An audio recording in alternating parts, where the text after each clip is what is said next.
ลงไปอู้มันจะได้ลงไป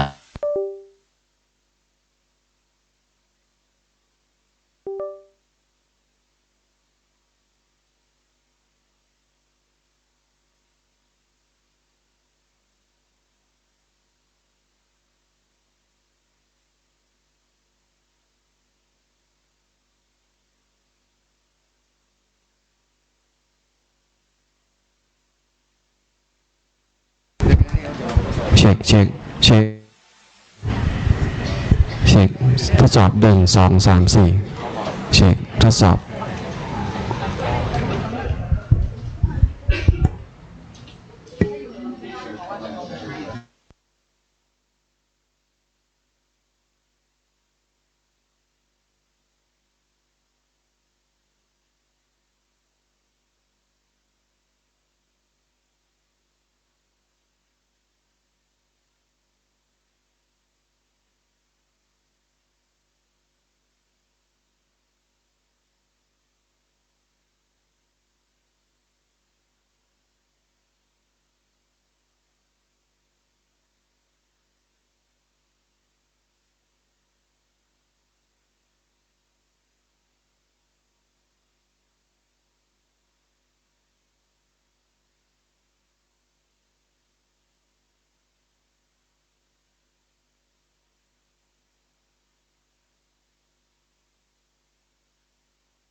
ครับ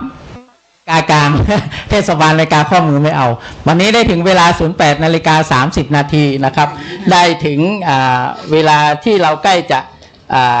ถึงกำหนดในการที่จะยื่นใบสมัครรับเลือกตั้งนะครับว่าที่นายกเทศมนตรีเมืองสุเทพกับว่าที่ผู้สมัครสมาชิกสภา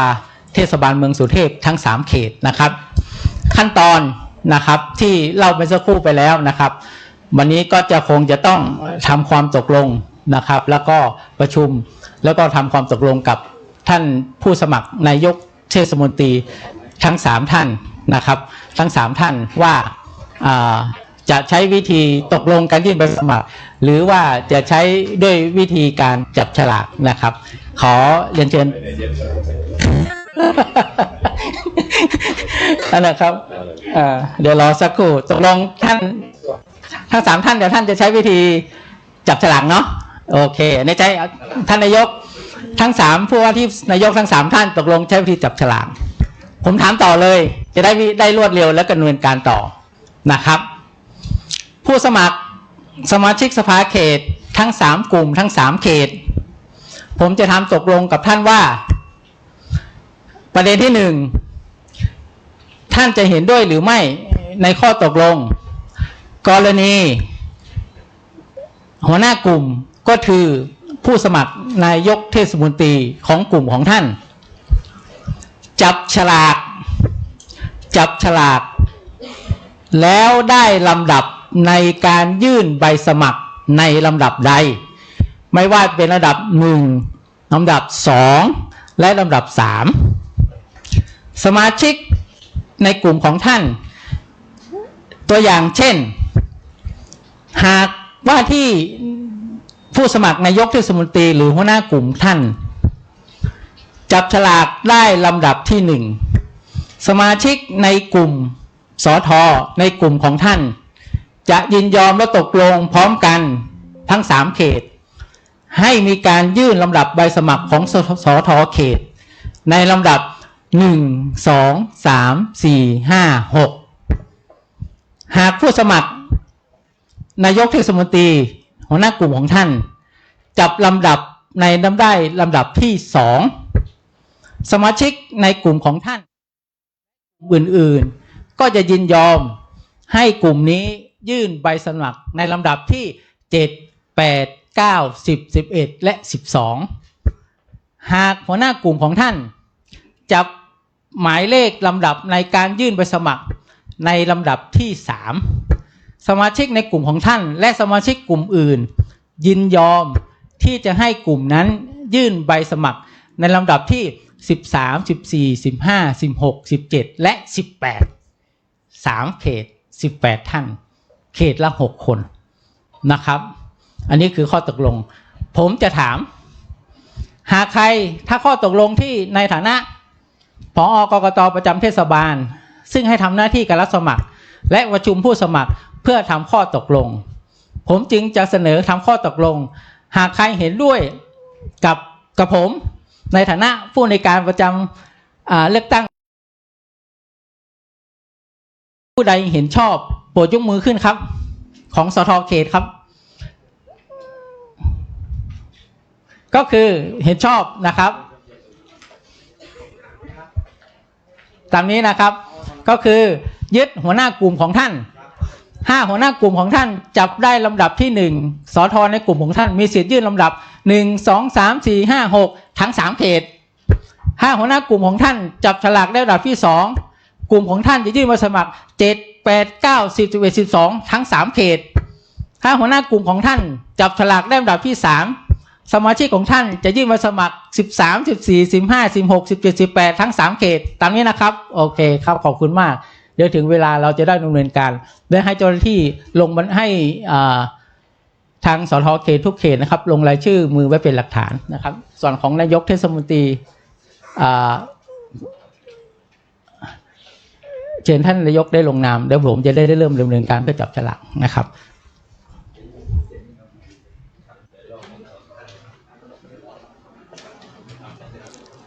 คณะปฏิบัติยอม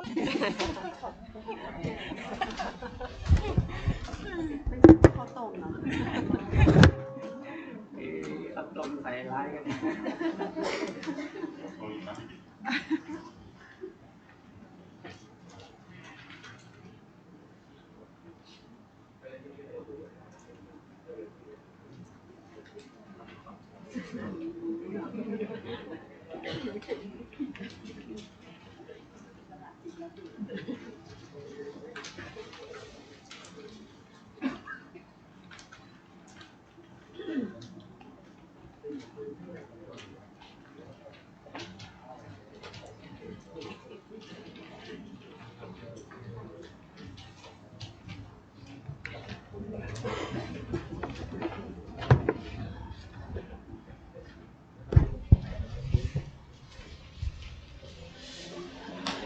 อ๋อเซ็นอยู่ใช่ไหมครับเซ็นชื่อเสร็จแล้วเดี๋ยวเซ็นของนายก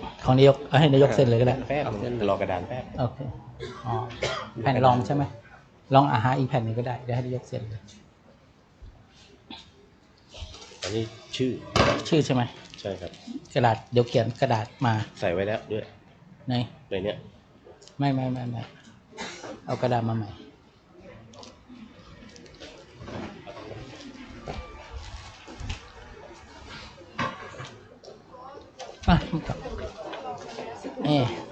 เบลกระดาษมาใหม่ไปเขียนชื่อก่อนได้เลยพี่โบทำอะไรผิดหรือเปล่า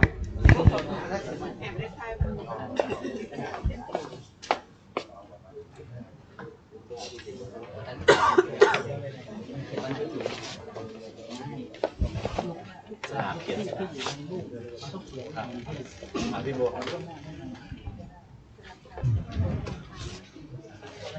หน้าที่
จะให้เขียนไว้กระดาษนิดเดียวเดี๋ยวเขาทำเอง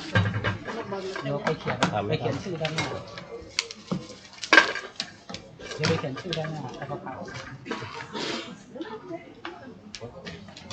เขียน3 อันแล้วก็ฉีกตัดเด็ดเอาแต่กระดาษมา3 แผ่นตัดเฉยๆอย่าเขียนตัดเฉย ตัดทำ3 อันเท่ากัน ๆน้อยไป ชื่อคนเนี่ยไม่ใช่นั้นได้ยังไงอ่ะนู่นกะฝ่ามือนู่นกะเนี่ย1 อัน 2 อัน 3 อันจริงเนี่ย1 อัน 2 อัน 3 อันเลย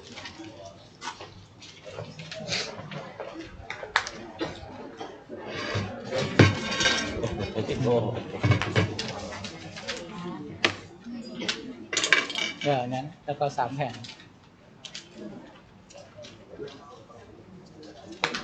เดี๋ยวผมจะให้เขาเขียนเองเราต้องให้เขาเขียนเองไม่ใช่ไปเขียนให้เขา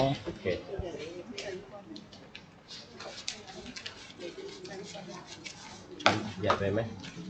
ใส่จุดไหมเนี่ยในลูกบอลเนี่ยเอาเล็กหน่อยดิเล็กนิดต้องเป็นลูกกลมครึ่ง 1ครึ่ง 1มันต้องให้เขาเขียนเองไม่ใช่เราไปเขียนอันนี้ว่ามีลูกบอลเปล่า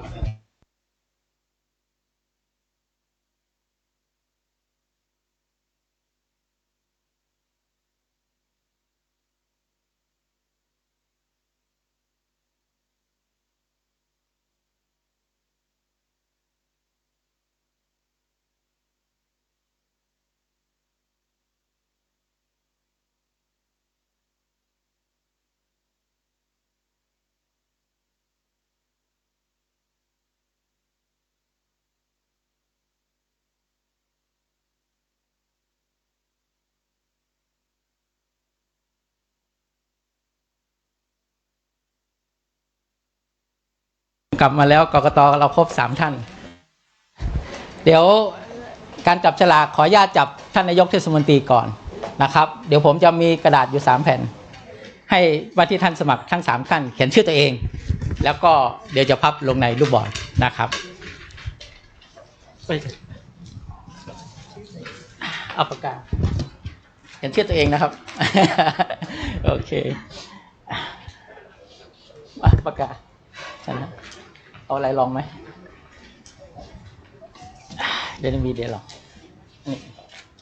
โอเคเขียนชื่อเชิญท่านประธานกกต.บรรจุชื่อ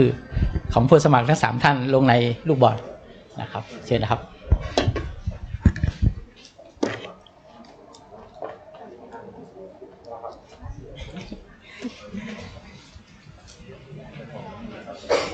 โอเคครับ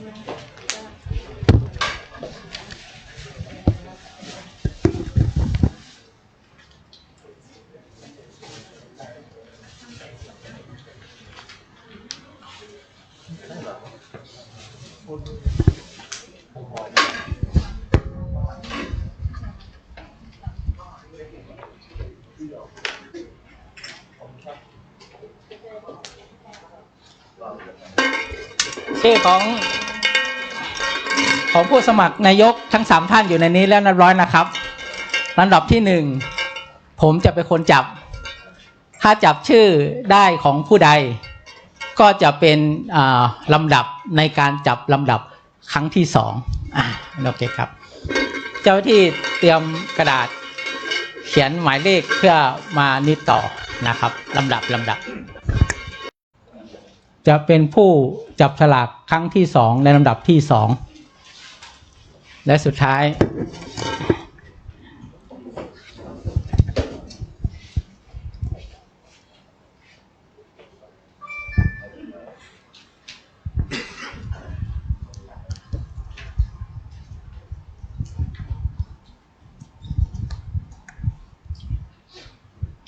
ท่านสุรเชษฐ์ตาคำมานะครับจะเป็นผู้จับลำดับในลำดับที่3ในครั้งที่2เอานั้นมาเอามาเขียนใหม่เขากระดาษใหม่3แผ่นเขากระดาษใหม่3แผ่นลำดับ1 2 3เขียนมา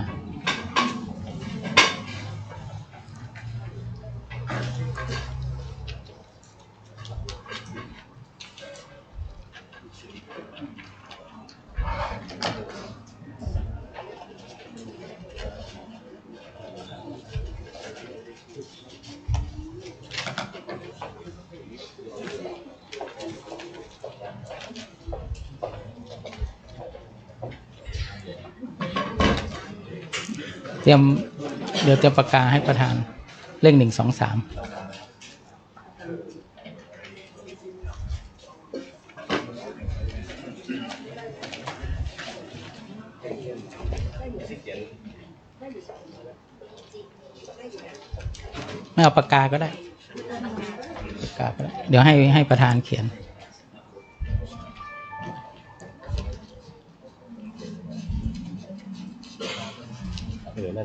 แกลูกบอลมาลูกบอล3 ลูกประธานเขียนเบอร์ไหมใช่งั้นขอเชิญท่านประธานครับกรุณาเขียนหมายเลข1 2 3แล้วพับลงในลูกบอลเชิญครับหมายเลข1 2 3นะครับ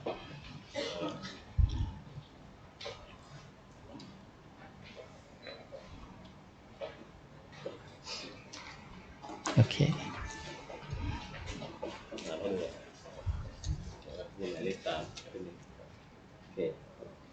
พับวางโอเค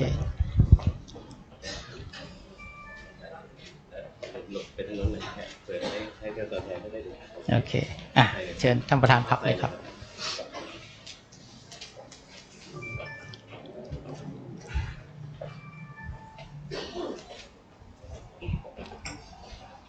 การจับฉลากครั้งที่2นะครับตามลำดับรายชื่อหากจับได้ลำดับเลขที่เท่าไหร่นั่นคือ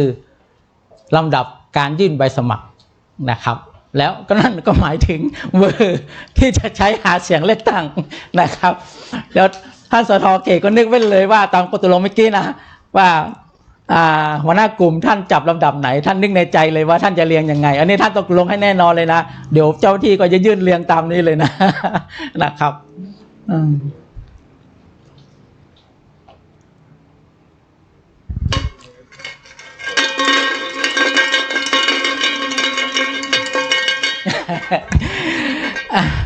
ระดับที่1ขอเชิญท่านประสิทธิ์อัครเดชธนโชคครับวนเหรอ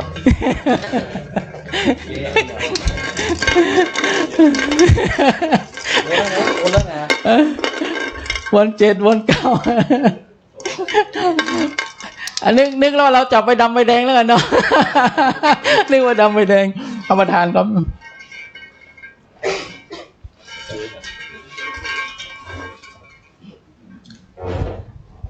ลำดับ1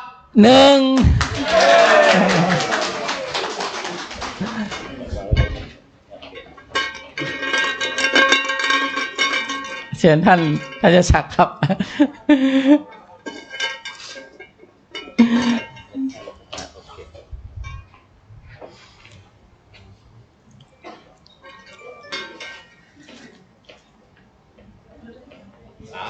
ลำดับ3คนที่3ลำดับ3ท่านจะศักดิ์แสงสีจันทร์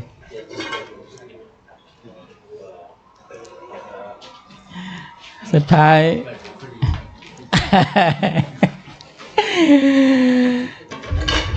เบอร์ลำดับที่2นะครับท่านสุรเชษฐ์ตาคำมานะครับสรุปทีมของท่านพระสินอัครเดชธนโชคนะครับในส่วนของสท.ทั้ง3เขตท่านจะมีสิทธิ์ยื่นลำดับการรับสมัครลำดับที่1ถึงที่6นะครับ ส่วนนะครับทีมของท่านสุรเชษฐ์ตาคมาสอทอทั้ง3เขตท่านจะมีสิทธิ์ยื่นใบสมัครในลำดับในส่วนของ7ถึง12ทั้ง3เขตนะครับและสุดท้าย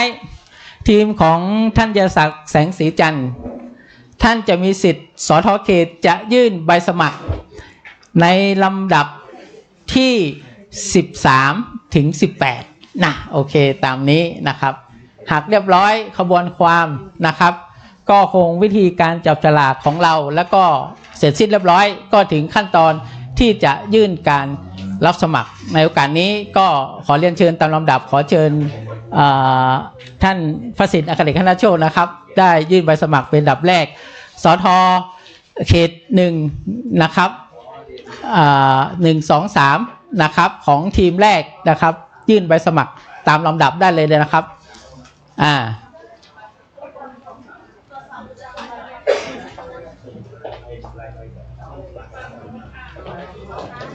ทางโน้นนะครับเขต1 2 3อยู่ทางโน้นนะครับ โอเคขั้นตอนยื่นหลักฐานนะครับตรวจสอบเสร็จมาเสียตังค์ เสียตังค์แล้วออกไปรับแล้วก็ถือว่าเรียบร้อยนะครับขั้นตอนขอให้ท่านได้เรียงลำดับตามที่ตกลงกันไว้นะครับก็คงเป็นเรียบร้อยในการจับฉลากครั้งนี้ครับผม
ก็ให้ผู้สมัครนะครับวันนี้เราเป็นสมัครของสมาชิกสภาเขตส่วนใหญ่เราจะมีการสมัครลักษณะการยื่นเป็นกลุ่มเนาะนะครับยื่นเป็นกลุ่มนะครับแต่กฎหมายไม่ได้กำหนดว่า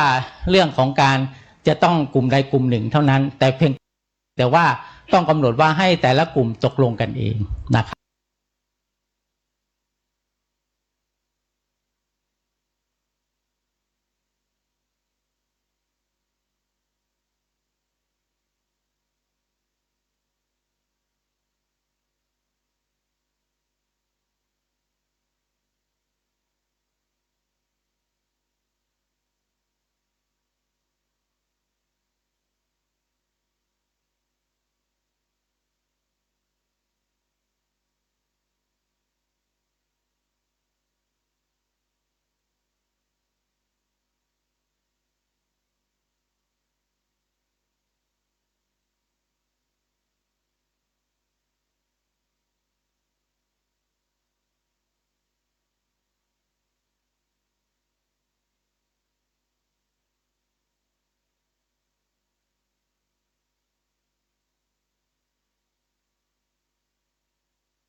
ค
ได้ที่ใช้เวลา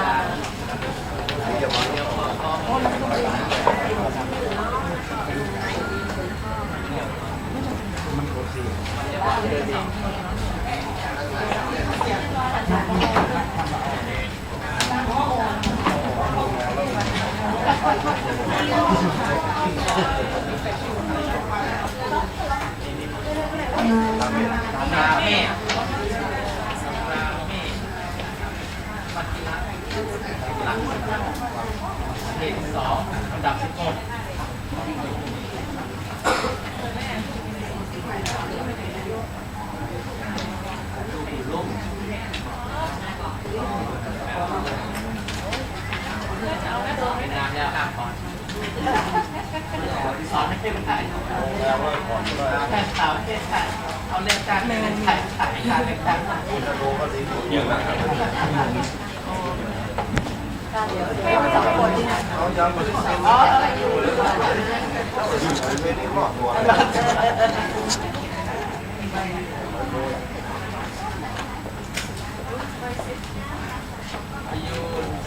ใครอ่ะลูกอ๋อเราเหลือเราอีกสองเนาะใช่ไหมคะเหลืออีก3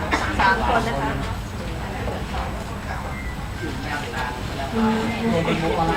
ถ้าลงอยู่ที่กันหมดยังไม่ได้ลงเดี๋ยวลงพร้อมกัน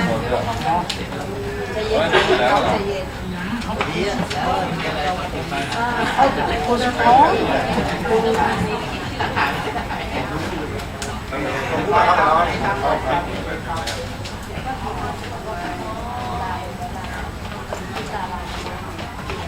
ลงไปเดี๋ยวเรา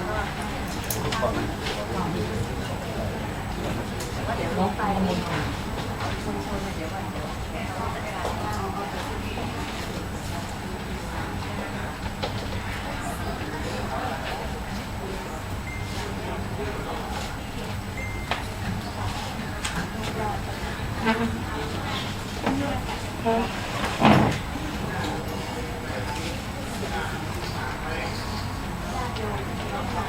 ฟ้องรายการกี่โมงฟ้องรายงานกี่โมง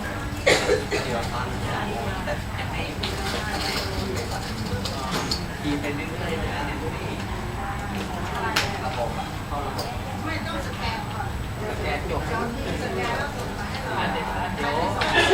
ดี๋ยว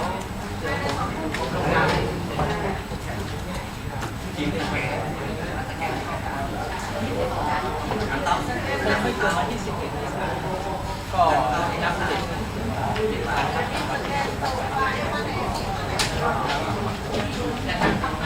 แต่การที่เราได้ตั้งไว้ก่อนกับก็ประมาณไม่เกินอะไรครับ7 วันนับจากวันที่สุด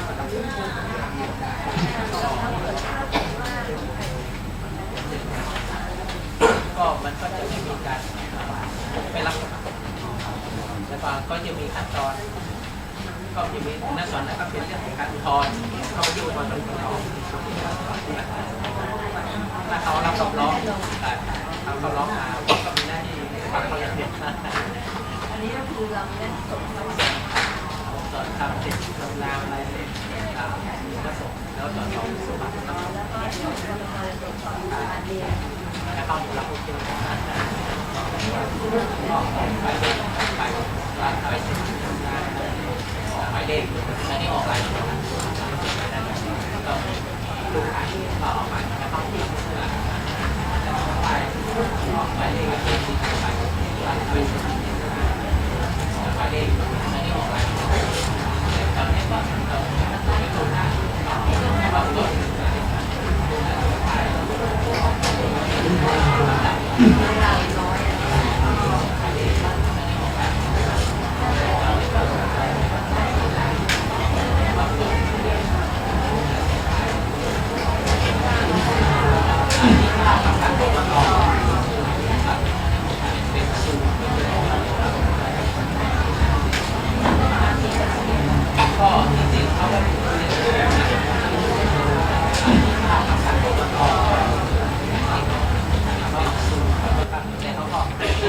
ความเห็นสามนะคะ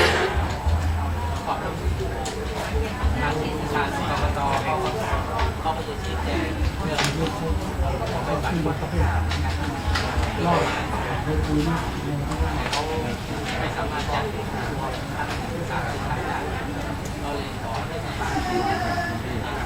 สถานที่เอาเ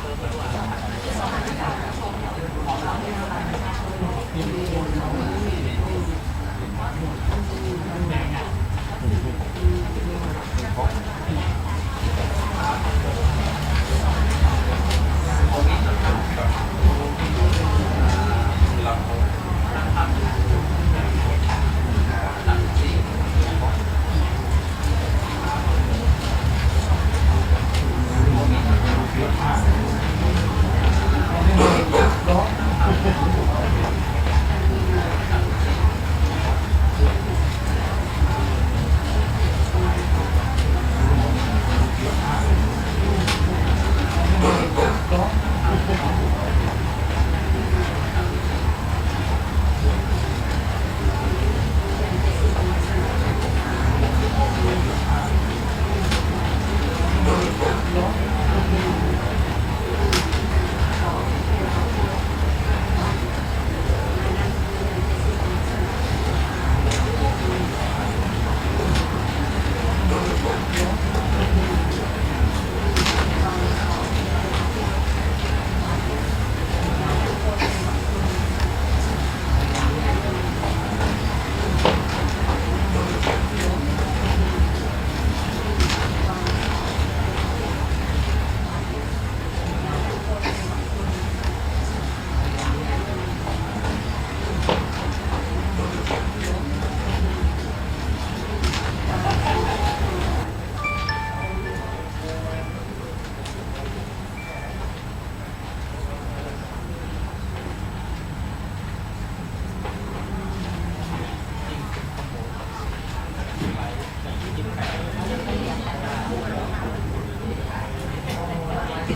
ไปถึงจังหวัดตรงนั้นพอดี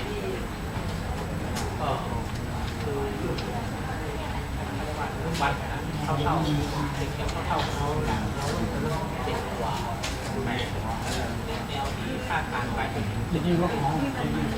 งแบบเดียวเลยใช้อีกวันลงไปเลย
เศษเอาไว้เศษ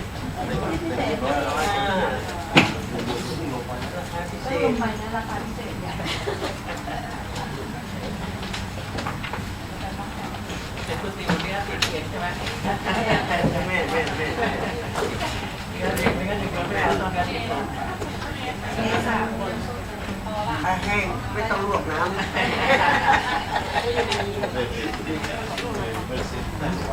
เก็บแล้วเก็บ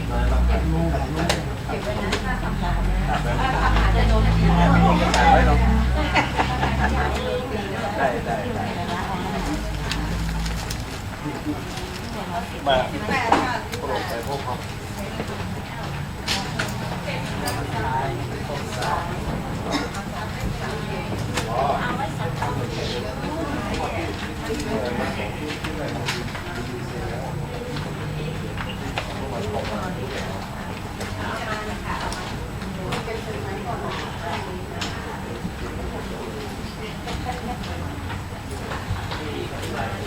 ลงไปห้องมาแล้วว่าอยู่ตรงไหนอ๋อ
เ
แล้วเรื่องการงานดีเนอะ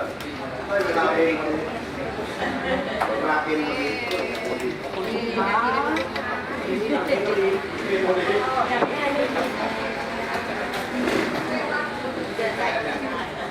ใช่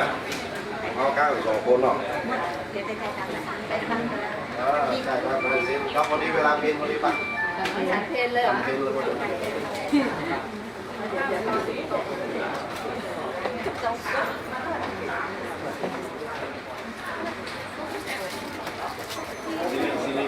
้รับเล่นะ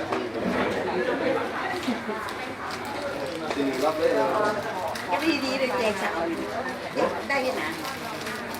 ไปเด้อที่ประกาศไปแล้วเอง เซนเลยโหนี่นี่อาจจะมีห้องแต่ก่อนห้องคอมจะได้ห้องที่โอ้ยนี้เหรอวงจรอ่ะแต่ก่อนมันมีแต่ประเทศหรอ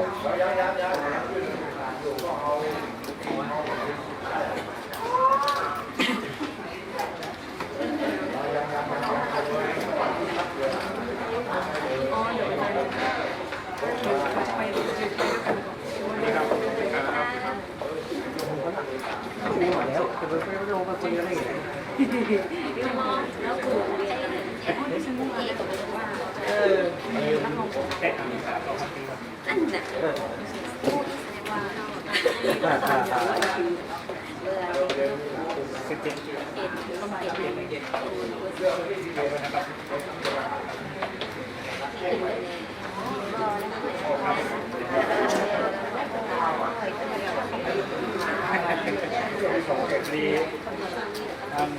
คนขอเรียกพวกเราไม่ได้